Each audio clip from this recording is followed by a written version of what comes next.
और ठेका प्रथा बंद करने की मांग की है।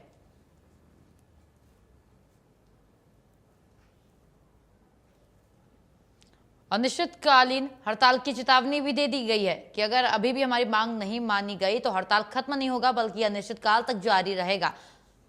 कच्चे कर्मचारी पक्के किए जाएं, यह भी इनकी मांग है।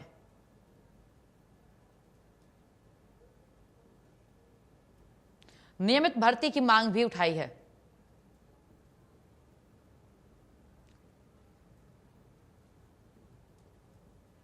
सौरभ शर्मा महेंद्रगढ़ से हमारे साथ जुड़ चुके हैं, हमारे संवाददाता, उनसे बात करते हैं और अपडेट लेते हैं। सौरभ, महेंद्रगढ़ में क्या कुछ तस्वीरें हैं प्रदर्शनकारी इन किसानों की, इन कर्मचारियों की, माफ कीजिएगा?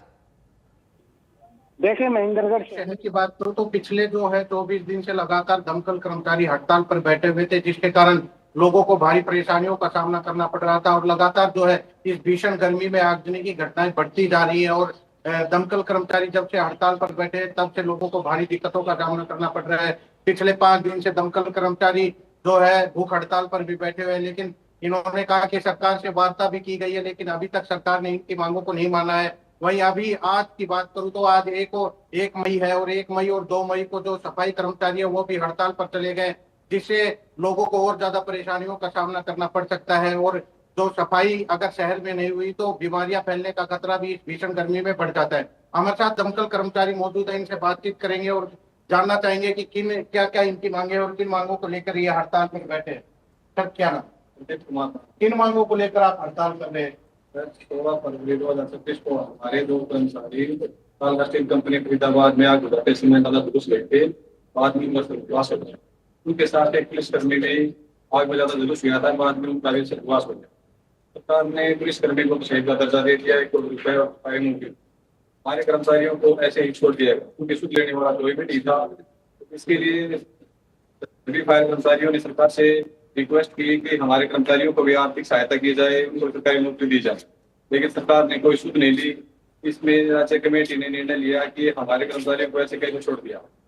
हम भी दिल्ली आग बुझाने जाते हैं और वहाँ पे काफी रिस्क होता है। मैं छोटे लगती रहती, किसी का हाथ जल गया, किसी का पैर जल गया, सेफ्टी उपकरण कर्मचारियों को नहीं मिलते, नहीं रिस्क अलाउंस मिलता है, नहीं वो कोई फायर उपकरण ऐसे हैं कि आग बुझाते समय कर्मचारियों की सुरक्षा हो जाए। तो हमारे कर्मचारियों को न्याय दिलाने के लिए शहीद का दर्जा, 1 करोड़ रुपए और सरकारी नौकरी दिलाने के लिए हमने 8 अप्रैल से हड़ताल शुरू की, जिसको आज 24 दिन हो गए हैं, हड़ताल जारी है। और हमारे समर्थन में सफाई कर्मचारी भी आज से हड़ताल में हमारे साथ बैठ गए। अगर सरकार फिर भी नहीं माने तो ये हड़ताल आगे बढ़ा दी जाएगी। हमारी यही मांग है कि हमारे कर्मचारियों को शहीद का दर्जा दिया जाए और 5,000 रुपए रिस्क भत्ता दिया जाए। और 22 सूत्रीय मांग जो सरकार के पास हमने भेज रखी है उस पर भी गंभीरता से न्यायोचित मांगे हमारे, उस पर निर्णय लेकर उन्हें लेटर जारी किए जाए। तो सभी कर्मचारियों को, कच्चे कर्मचारी लगे हुए उनको पक्का किया जाए। 31 दिसंबर 2025 को कोर्ट ने निर्णय दिया है कि कच्चे कर्मचारियों की पक्का कर दिया जाए। जो रिक्त पद नहीं थे वहां पर रिक्त पद दिखा के उनको पक्का किया जाए। इसके लिए सफाई कर्मचारी और फायर कर्मचारी निरंतर हड़ताल पे बैठे हुए हैं। इस गर्मी के मौसम में काफी आगजनी की घटनाएं हो रही हैं, गाड़ियां मौके पर नहीं पहुंच रही। रोडवेज कर्मचारी और होमगार्ड के कर्मचारी आग बुझा रहे हैं, जिससे पूर्ण रूप से आग नहीं बुझ पा रही है। कहीं गाड़ी मकान में ठुक रही है, कहीं गाड़ी मोटरसाइकिल पर चढ़ रही है, कहीं गाड़ी का टायर पंचर होता है, कहीं कुछ होता है। गाड़ियों का काफी नुकसान है, आम जन का भी काफी नुकसान होता है। फैक्ट्रियों में, खेतों में काफी नुकसान हो रहा है आम जन का। सरकार इस तरफ कोई ध्यान नहीं दे रही। माननीय मुख्यमंत्री से यह है गुहार करते हैं कि इन कर्मचारियों की मांगों की तरफ ध्यान देकर हड़ताल को समाप्त किया जाए तो लोगों की जान माल की रक्षा की जाए। जी, इन्होंने बताया कि लगातार जो सरकार से वार्ता कर रहे हैं और सरकार से मांग करते हैं कि इनकी मांगों को पूर्ण रूप से सोचा समझा जाए और इनकी हड़ताल खत्म करवाई जाए। जी बिल्कुल, आप बने रहिए हमारे साथ। अब झज्जर ले चलते हैं दर्शकों को, जहां से